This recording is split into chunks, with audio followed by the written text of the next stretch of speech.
नमस्कार साथियों, मैं सीमा गुप्ता आज फिर आप सभी के बीच प्रदेश के सर्वोच्च प्रशासनिक पदों पर आप कैसे सहजता से सफलता प्राप्त करें, इसलिए आप सभी के बीच आज मैं पत्राचार का क्लास आरंभ कर रही हूँ। जी हाँ साथियों, आप कैसे प्रदेश और देश में सर्वोच्च प्रशासनिक पदों को बहुत ही आसानी से प्राप्त कर सकें, इसके संबंध में आज मैं आप सभी के बीच महत्वपूर्ण क्लास को लेकर आई हूँ। और आज का क्लास है पत्राचार के संबंध में। और आज के इस प्रथम क्लास में मेरे द्वारा आप सभी को अधिसूचना पत्र के संबंध में विभिन्न प्रकार की समस्त जानकारियाँ उपलब्ध कराई जाएंगी, जिसमें एक तरफ आप सभी को अधिसूचना के संबंध में प्रारूप से अवगत कराया जाएगा, तो दूसरी तरफ आपको उसके बारे में समस्त जानकारियाँ दी जाएगी। क्योंकि प्रायः परीक्षाओं में पत्र के प्रारूप के साथ साथ उसकी कुछ विशेषताएं भी पूछ ली जाती है कि इस पत्र का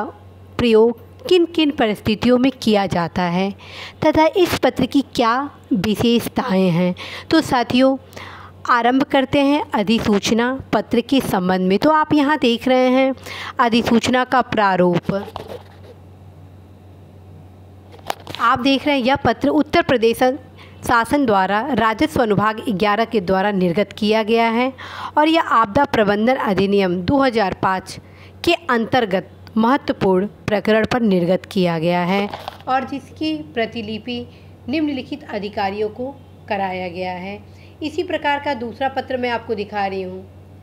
उत्तर प्रदेश शासन के कार्मिक अनुभाग 4 द्वारा निर्गत किया गया है और इस अधिसूचना में आपको हड़ताल निषिद्ध किए जाने के संबंध में महत्वपूर्ण सूचना दी गई है और यहाँ पे इस पत्र के आप प्रारूप को देख रहे हैं। तो साथियों, इस पत्र को मैं आपको समझाऊं तो सबसे पहले इस पत्र के बारे में मैं आपको संक्षिप्त क्या बल्कि संपूर्ण जानकारी उपलब्ध करा रही हूँ, ताकि आप इस पत्र के समग्र जानकारी के माध्यम से यदि आप अधिसूचना परीक्षाओं में लिख रहे हैं तो निश्चित रूप से आप बेहतर अंक के साथ आप सफलता प्राप्त करें। तो आइए जानते हैं अधिसूचना पत्र प्रारूप की संपूर्ण जानकारी।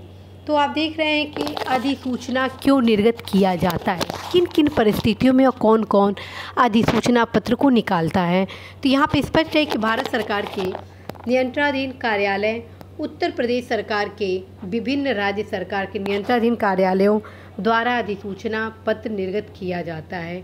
एक बार और आप देखिए, भारत सरकार के नियंत्रणाधीन कार्यालयों, उत्तर प्रदेश सरकार के नियंत्रणाधीन विभिन्न कार्यालयों और अन्य राज्य सरकार के नियंत्रणाधीन जितनी भी सरकारी कार्यालय हैं वहाँ द्वारा अधिसूचना निर्गत किया जाता है। मतलब जो भी सरकारी कार्यालय हैं वहाँ से अधिसूचना विशेष परिस्थितियों में निर्गत किए जाते हैं। अब वो विशेष परिस्थितियाँ क्या हैं, हम अगले पॉइंट में देखते हैं विशेष परिस्थितियाँ क्या हैं।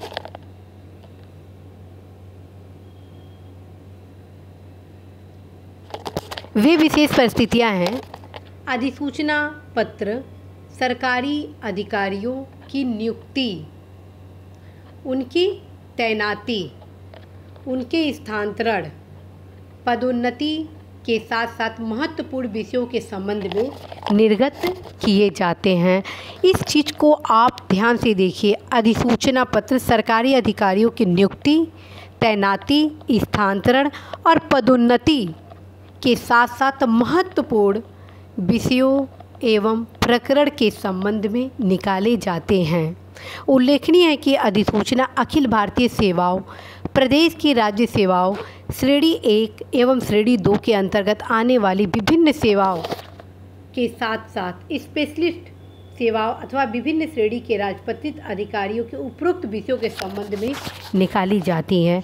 तो ये जो 3 तथ्य आपको बताए जा रहे हैं 3 पैराग्राफ के माध्यम से, ये तीनों चीज़ आपको याद होनी चाहिए।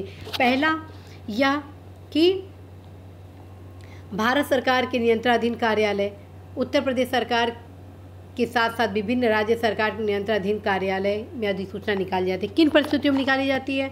नियुक्ति, तैनाती, स्थानांतरण और पदोन्नति के साथ साथ महत्वपूर्ण विषयों के संबंध में निर्गत किए जाते हैं। और यह किस प्रकार की सेवाओं के संबंध में निकाली जाती है? तो आप ये देखिए, यदि स्थानांतरण, नियुक्ति और तैनाती है तो किन अधिकारियों के संबंध में निकाली जाएगी, तो वो निकाली जाए अखिल भारतीय सेवाओं के संबंध में निकाली जाएगी, या प्रदेश की राज्य सेवाओं श्रेणी 1 और श्रेणी 2 के अंतर्गत आने वाली विभिन्न सेवाओं, स्पेशलिस्ट सेवाओं अथवा विभिन्न श्रेणी के राजपत्रित अधिकारियों के उपरोक्त विषयों के संबंध में निकाला जाएगा। और अब देखते हैं वे महत्वपूर्ण तथ्य जो कि आप सभी को जानना बहुत ही जरूरी है। अधिसूचना पत्र में पत्र संख्या, विभाग, दिनांक, नियत स्थान पर अंकित होता है। आप यहाँ देख रहे हैं अधिसूचना पत्र संख्या, विभाग, दिनांक, इनका एक निश्चित स्थान होता है। जब आप प्रारूप देखेंगे तो अपने आप समझ जाएंगे कि अधिसूचना कहाँ पर क्या चीज़ अधिसूचना में रहेगा। पत्र संख्या कहाँ लिखा जाएगा, विभाग का नाम कहाँ रहेगा, दिनांक कहाँ रहेगा और स्थान कहाँ रहेगा।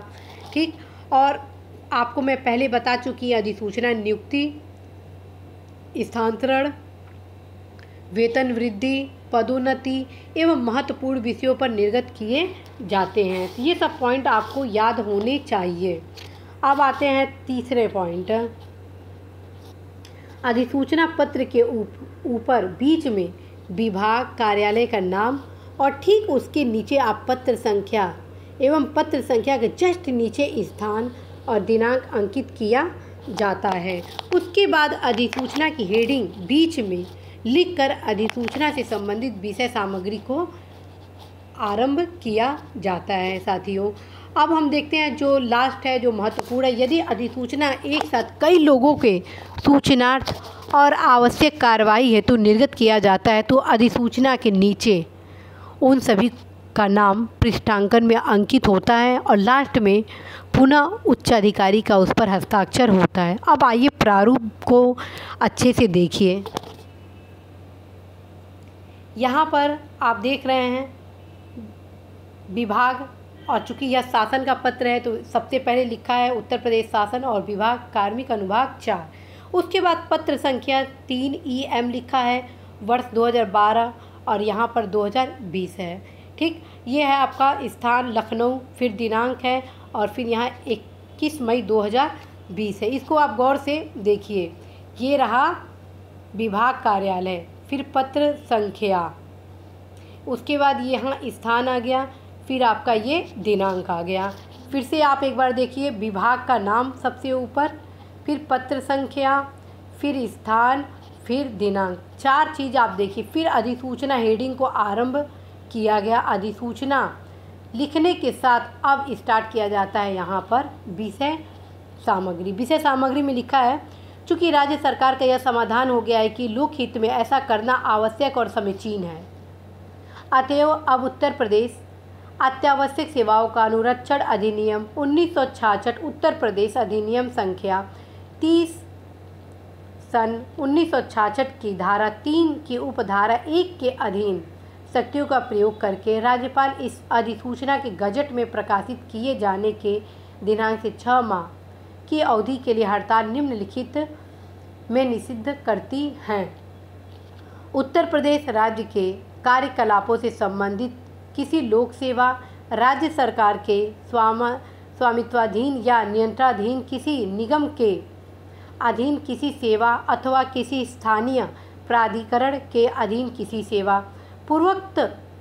अब यहाँ देखिए, एक चीज़ आपको यहाँ गौर करने वाली चीज़ है, यहाँ पर नंबर 2 लगाया गया। इस सब चीज़ों को आप गौर करेंगे क्योंकि इन्हीं सब चीज़ों से आपको नंबर मिलेगा।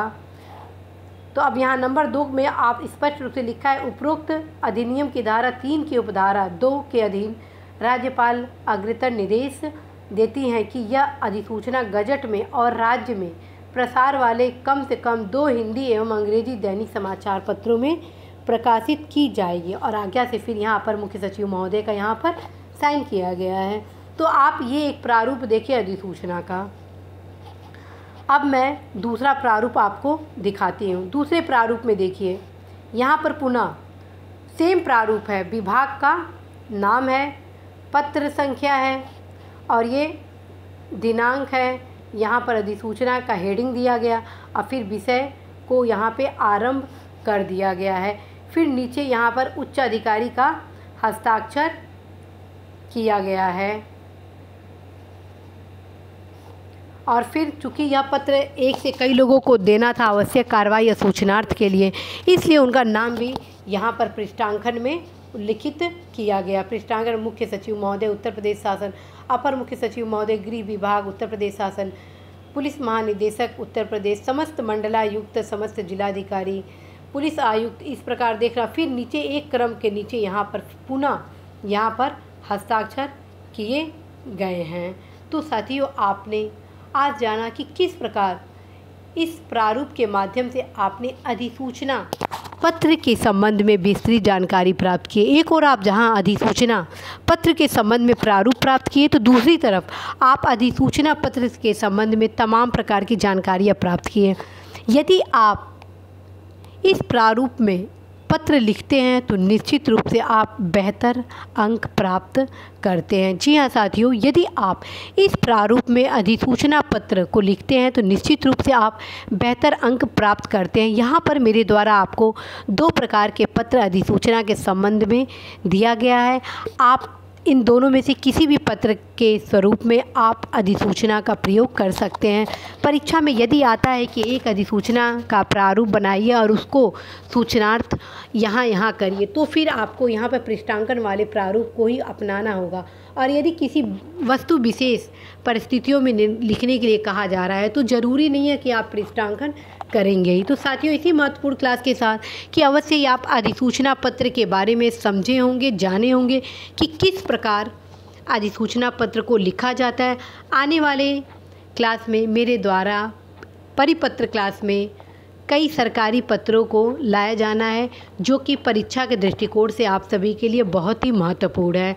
और इसी क्लास के साथ मैं सीमा गुप्ता आज आप सभी से विदा लेती हूँ। नमस्कार।